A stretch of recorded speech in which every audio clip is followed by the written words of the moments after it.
नमस्कार, आप सभी का स्वागत करता हूं अपने YouTube चैनल सुरेंद्र सिंह बोरा में।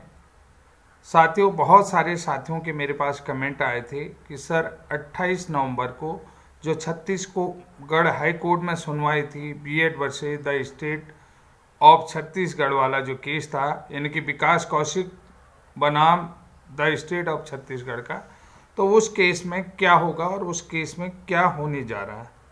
तो साथियों, सुप्रीम कोर्ट और जो स्टेट वाला कोर्ट है, स्टेट ऑफ छत्तीसगढ़ का कोर्ट है, तो उसमें बहुत सारी चीज़ें मुझे डिफरेंट लग रही हैं। डिफरेंट इसलिए कह रहा हूँ क्योंकि छत्तीसगढ़ में जो बीएड का केस है, क्योंकि 11 अगस्त 2023 को सुप्रीम कोर्ट के फैसले के बाद छत्तीसगढ़ में जो एप्लीकेंट बीएड वाले थे, जिन्होंने जो काउंसलिंग अटेंड करने वाले थे, तो छत्तीसगढ़ गवर्नमेंट ने कह दिया था कि बीएड वाले काउंसलिंग से बाहर कर दिया, यानी कि एकदम से बीएड वालों को बाहर कर दिया। तो छत्तीसगढ़ हाईकोर्ट में मामला गया था विकास कौशिक जी की तरफ से।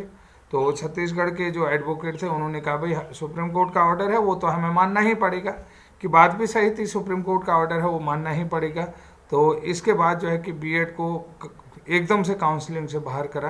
तो 29 अगस्त को माननीय सुप्रीम कोर्ट ने अपना जजमेंट दिया और उन्होंने कहा कि अगर ये लोग भर्ती प्रोसेस है, जो ऑनगोइंग भर्ती प्रोसेस है, उसमें शामिल है, तो अलग बात है, क्योंकि एप्लीकेशन हो रहे हैं, अप्लीकेबल हो रहे हैं, तो ये भर्ती के काबिल हैं। इसके बाद जो बीएड वाले हैं, तो वो जो है कि बीएड वाले इसमें शामिल नहीं होंगे आगे 11 अगस्त 2023 के बाद। ठीक है, तो यहाँ पर ये पॉइंट थोड़ा सा ध्यान रखना कि इस पॉइंट में भी आपको बताऊंगा। लेकिन 29 अगस्त को ही सुप्रीम कोर्ट से बीएड वाले जो है जीत गए। तो अब जो है 28 नवंबर को जो छत्तीसगढ़ केस की हाई कोर्ट में सुनवाई थी, तो वहाँ पर केस का जो केस है WPS 5788/2023 Vikas Kaushik versus the state of Chhattisgarh, तो काउंसलिंग प्रक्रिया देखिए लगातार 2 बार हो चुके हैं, काउंसलिंग प्रक्रिया हो चुके हैं। तो बीएड में लगभग 3000 जो अभ्यर्थी हैं अपॉइंट लगभग हुए होंगे, इतना एग्जैक्ट नहीं। बीएड प्लस डीएड कुल मिलाकर के 4000 जो कैंडिडेट हैं उनको ज्वाइनिंग मिल चुकी है, यानी कि यहाँ पर ज्वाइनिंग हो रही है। अब लगभग वेटिंग की अगर बात कर रहे हैं तो 2200 लोग, या तीसरी जो वेटिंग लिस्ट आने वाली, तीसरी काउंसलिंग की लिस्ट आ रही है, तो उसमें लगभग 2200 लोग होंगे। अब यहाँ पर आपको मैं बता देता हूँ कि ये भर्ती कब शुरू होगी, क्योंकि 3 दिसंबर को यहाँ आचार संहिता खत्म हो जाएगी, यानी कि जो विधानसभा चुनाव के हैं उनका रिजल्ट आ जाएगा। तो उसके बाद जो है कि तीसरी काउंसलिंग लिस्ट भी आ जाएगी। लेकिन छत्तीसगढ़ हाईकोर्ट ने ये कह दिया कि 28 तारीख के कि ये भर्ती जो है कि इस भर्ती का मैटर है, सब्जेक्ट टू आउटकम है, और तो इसमें हम कुछ नहीं कर सकते, क्योंकि 11 अगस्त को जो सुप्रीम कोर्ट ने डिसीजन दिया है भर्ती प्रक्रिया में कि यानी बीएड वाले भर्ती प्रक्रिया से बाहर हैं, तो हमारी तरफ से बाहर हैं। आपको यहाँ पर ये भी बता देता हूँ कि इस केस में लगभग 8 आईए लगी हैं और 3 एडवोकेट, बीएड के एडवोकेट को मिला करके केवल 3 एडवोकेट जो है कि उपस्थित थे और 5 एडवोकेट एब्सेंट थे। कोर्ट ने ये कह दिया, 10 मिनट लगभग सुनवाई चली होगी, तो कोर्ट ने कह दिया जो आईए लगी हैं उन आईए को भी हम सुनेंगे। यहाँ पर आईए सुनने का मतलब है थोड़ा सा डीएलएड वालों का पक्ष यहाँ पर भारी लग रहा है, और डीएलएड वालों का पक्ष देखिए, जब आईए सुनी जाएंगे तो डीएलएड वालों ने भी कोई न कोई डिमांड लगा रखी होंगी, कोई न कोई दस्तावेज लगा रखे होंगे। तो अब ये बहुत बड़ी बात है। अगली सुनवाई जो है कि 18 दिसंबर को होने वाली है। तो 18 दिसंबर को जो सुनवाई होगी उसमें देखना है कि किसके पक्ष में जाती है कोर्ट।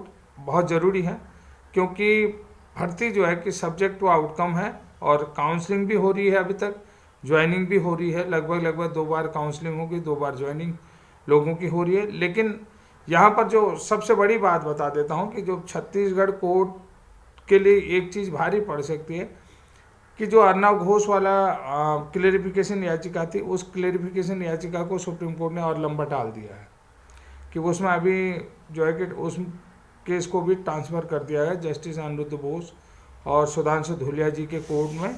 लेकिन अब जो है कि उस इसको जो है बिहार गवाई की वहाँ से, तो अब इसको जो है कि CJI सुनेंगे। तो चीफ जस्टिस ऑफ इंडिया यानी कि सुप्रीम कोर्ट के जो मुख्य न्यायाधीश हैं उनकी कोर्ट में इस केस को सुना जाना है। तो कुल मिलाकर के लंबी सुनवाई हो जाएगी। और यहाँ पर मैं एक चीज़ और बता देता हूँ कि जो बीएड सहित तीसरी लिस्ट आ जाएगी तो मुझे लग रहा है कि उन लोगों का भी ज्वाइनिंग हो जाना चाहिए। अगर 18 दिसंबर से पहले पहले लिस्ट और काउंसलिंग आती है तो बीएड इसमें शामिल रहेगा, क्योंकि 29 अगस्त का जो डिसीजन है उसमें बीएड शामिल है, क्योंकि उनका आवेदन। अब एक चीज़ और बता देता हूँ कि जो सुप्रीम कोर्ट का डिसीजन है उसमें क्लेरिफिकेशन, उस डिसीजन में ये नहीं लिखा होगा कि बीएड इस डेट तक के लिए जाएंगे, इस डेट के बाद नहीं लिखे जाएंगे।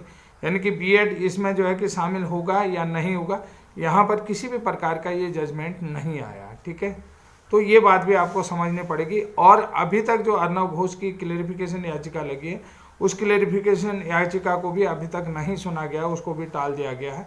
तो अब कुल मिलाकर के ये नहीं कहा गया कि बीएड शामिल होगा, बीएड शामिल नहीं होगा।